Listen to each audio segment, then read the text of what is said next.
Hey everyone, welcome back to World of Tanks. In this video I'm going to be going through the Skoda T27, which was brand new, introduced in 1.6, which got released today. I'm not going to mess around and keep you waiting. Let's just get straight into this. This tank is a mix between, in my opinion, if you're going to look at it from kind of two sides of a premium tank, the Progetto and the Lorraine 40T.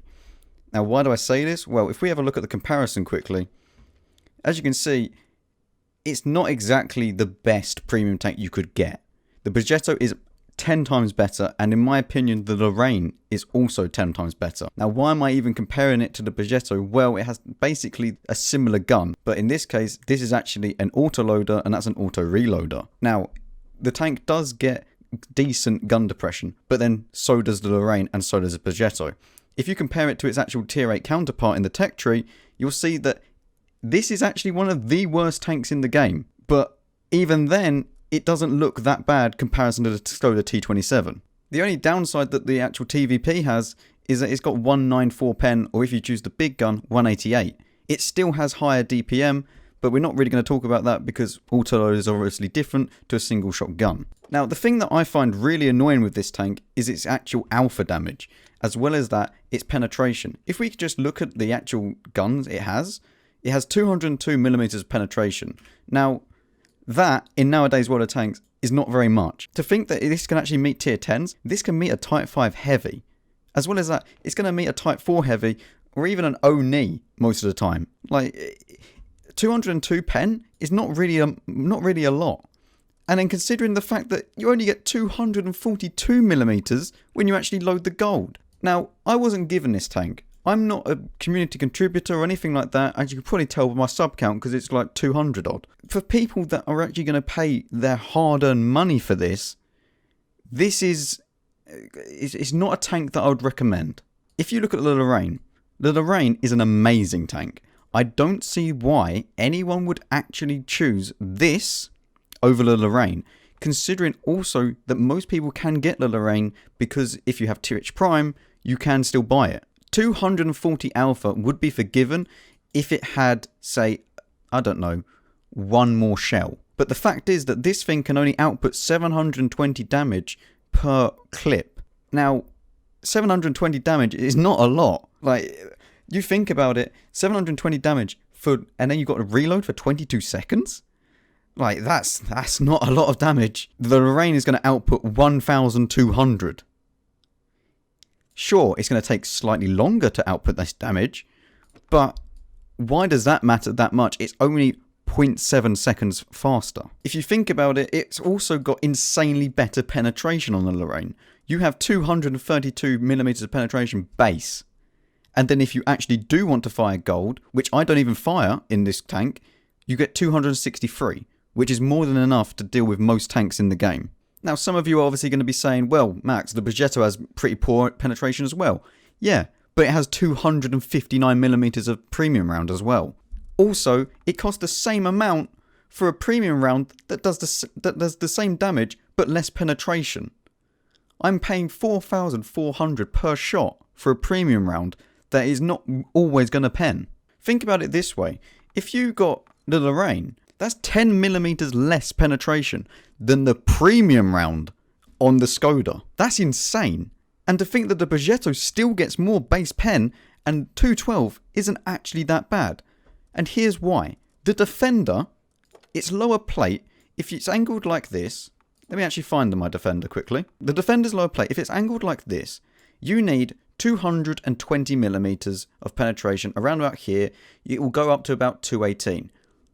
Skoda has zero chance of going through this with its standard rounds. Progetto does. The Progetto can go through the Defender's lower plate. The Skoda can't. It has no hope against the Defender. Who decided that? I understand that, the Skoda needs to be balanced, and I applaud Wargaming for trying to balance this tank. I have an 11% win rate in this tank. 11. And to put it this way, I've played 9 games in the Skoda. I'm by no means a Unicorn player. Okay, I openly admit this. But the fact is that in my other tanks, like the Lorraine, I'm getting 58% wins. Sure, I've had some bad matches, but bad matches don't always go on for this long. Sometimes you do have to admit it is the tank as well. So has this tank really got anything going for it? Well, yeah, it's got a 1.8 second intra-clip reload, and its hull armour is actually quite well angled. I mean, if you look at that, it's going to bounce a few shells off the top of the armour. And the lower plate is also well angled. But all of this hull armour doesn't matter, because it's just going to get penned in a turret. This turret only has 100mm of armour. Now, I get it. The Czechoslovakian medium tanks and their autoloaders, they don't have good armour. But I mean, do you really need to stick these massive weak points on it? Like, and I don't know what's happening here. It's got a tumour or something growing out the top of it. Like, I might just sound like I'm a bit annoyed because, you know, it's not like a defender coming out again. I'm not. I'm happy that it's not another defender because we don't need that in this game at the moment. We don't need more and more overpowered premium tanks being added in. This tank is somewhat balanced, but it needs a buff. It needs a bigger alpha damage and a little bit more pen. If you're not going to buff the pen on the standard rounds, buff the pen on the premium rounds. It needs something because it can't deal with Type 5 heavies or Type 4s. Unless it gets around the side or the back, it can't do anything against them. And when you have a tank that is literally useless against another tank, that's not fun. And remember, not everyone is going to know the weak points of the tank. And not everyone is going to know how to play this tank. Not everyone's going to know every intricate detail about every single tank that they're coming up against. If you're a normal average player that only plays this game maybe a few hours a week and you get this tank, you're not going to have a very fun time unless you're shooting at the sides or the, you know, lightly armoured tanks. On the contrast, if you get a Lorraine, you don't have to worry about that. You can load premium rounds when you see a Type or Type 4 heavy and you're going to go straight through the middle. It doesn't matter. The fact is, like, this tank, I would say, is actually balanced. This tank has not overpowered pen, not overpowered premium rounds. It's a good, balanced tank. It doesn't have insane view range. You need to get a good crew to actually make it work. You know, this tank is a nice, balanced tank. The Progetto, I mean, this is borderline moving on to the overpowered side because it is, you know, let's face it, it is a little bit better than the normal premium tanks. But I mean, this is a fun tank to play. This isn't a fun tank to play. It's very limited of what you can actually do in the tank, and it's very situation dependent. I've obviously ranted about this tank for a little bit. Let's actually move on to the battle now. Okay, so here we are in Redshire, and obviously I'm in my T27. Now straight away, this isn't the best map for it. I much prefer being in a tank destroyer or a heavy tank on this map, and then I can actually go into the heavy corner, or I can alternatively sit back and just chill in my TD. However, we're not in either of them, so let's go up to this bush, and I want to see whether or not I can get the initial spot on the enemy.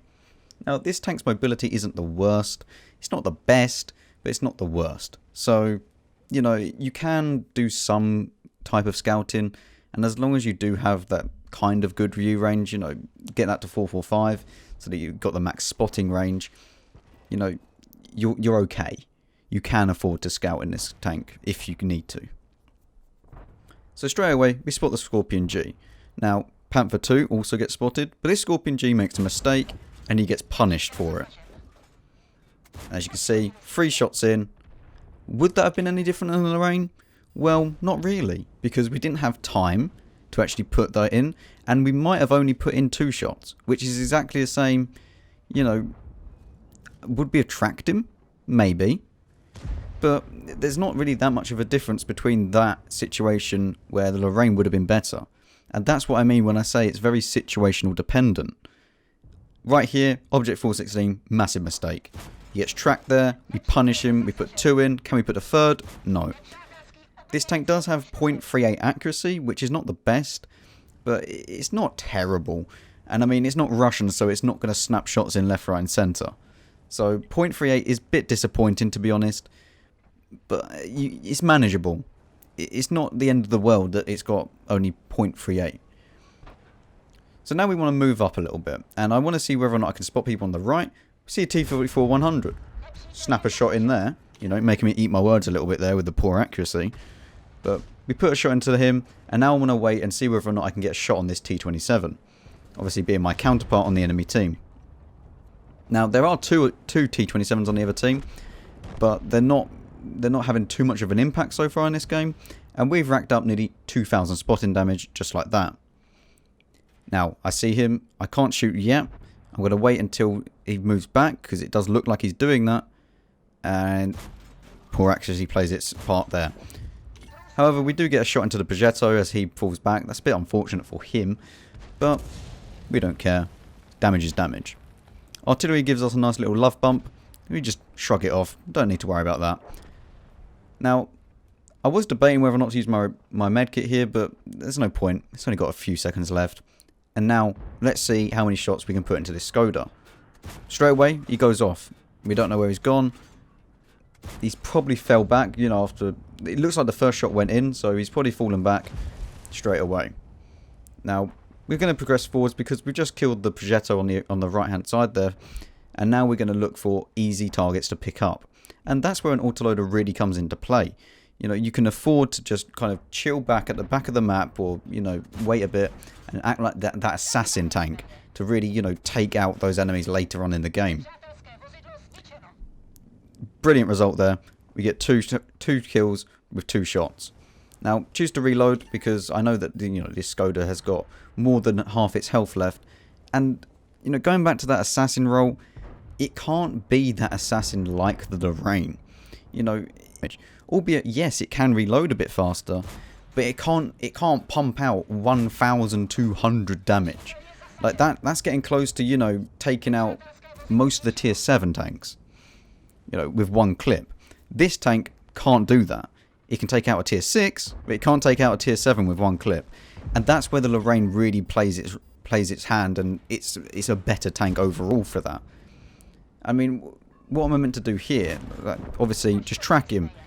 Then you've only got 2 shells remaining. If I had 4 shells, I would have, you know, been a bit more... Yes, I'm fine. But right now, I was thinking, okay, should I reload? I mean, I don't really know. You know, I could spot the artillery right now, and I could, you know, spot the Scorpion G. But you don't really know in this tank, and I think that's the biggest factor. You have a fast reload time, but you've only got 3 shells, and you can't afford to miss shots like that. Anyway, we take him out, and the Scorpion G's going to die anyway. So overall, that was basically an average game. As you can see, we won, obviously, and we got 150k credits profit. We got 4,212 experience, and right here you can see that we did do 2,171 spotting, or damage to assistance, and of the 20 shells we actually fired, 16 were hits and only 13 actually penetrated. Take from that what you will. I was only firing the normal rounds, so, you know, that's not too bad, but it wasn't against any heavily armoured opponents. Now, we did finish top on damage done, but we only just got second on experience.